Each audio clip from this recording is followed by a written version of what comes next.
Vous savez, il y avait eu un livre qui s'appelait les territoires perdus de la République. C'est un livre qui avait suscité beaucoup de polémiques, etc.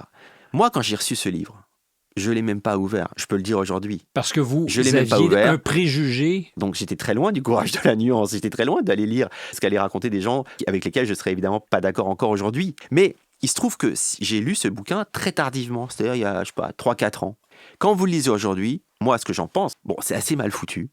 C'est pas hyper bien écrit. Mais c'est un livre qui prétendait montrer qu'il y avait des territoires perdus dans la République et qu'il y avait dans certaines banlieues, certaines cités, etc., où il y avait une homophobie, un antisémitisme, une misogynie, un divorce avec la République, etc.